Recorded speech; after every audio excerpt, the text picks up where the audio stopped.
Viewers, আজকে আমি বানাবো হাশ ব্রাউন, একদমই ম্যাকডোনাল্ডসের মতনই স্টাইলের। তো এখানে আমি আইস ওয়াটার নিয়ে নিয়েছি, তার মধ্যে আমি আলুটাকে একদম গ্রেট করে নিচ্ছি, পটেটোটাকে, আর অল্প অনিয়নও চপ করে রাখবো।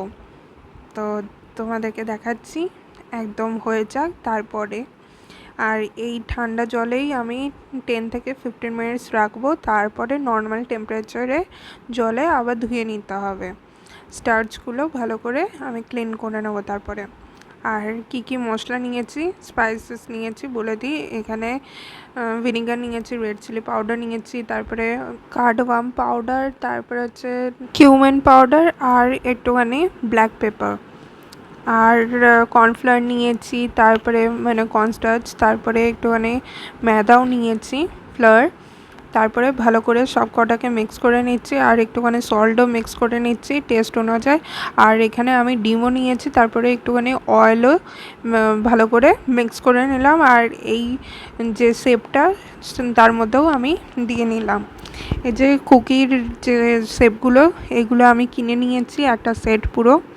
তোমাদেরকে আমার যখন ব্লগ চ্যানেল আমি আবার যখন স্টার্ট করব, মানে দেওয়া পোস্ট করা, তখন ওর মধ্যে তোমরা পেয়ে যাবে কত কি প্রাইস পড়লো, কোথা থেকে নিয়েছি, সব ওর মধ্যে ডিটেলসে বলে দেবো। তারপরে এই দেখো ডিপ ফ্রাই করে নেব অয়েলের মধ্যে। এই দেখো, হ্যাঁ শেপটা ওদের একটুখানি ওভাল শেপের হয়, আমি রাউন্ড শেপের করেছি, কিন্তু টেস্টটা কিন্তু দুর্দান্ত, একদমই অমনি ক্রাঞ্চি হয়েছে, আর ভিতর থেকে সফট একদম। হ্যাঁ, আর ওরা মনে হয় পেঁয়াজটা মানে ইউজ করে না, আমি এখানে অনিয়নও দিয়েছি।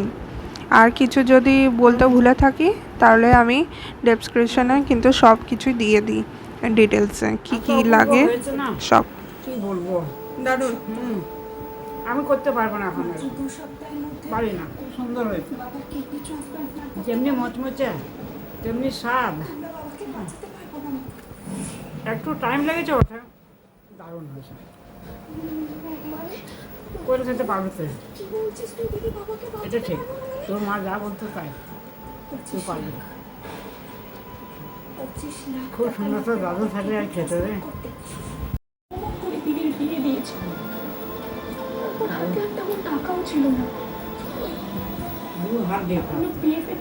তুমি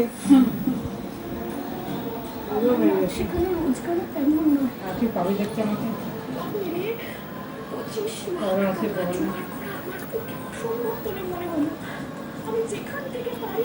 ওর মধ্যে লঙ্কা দিলে আরো ভালো। হ্যাঁ এটা দাম হয়।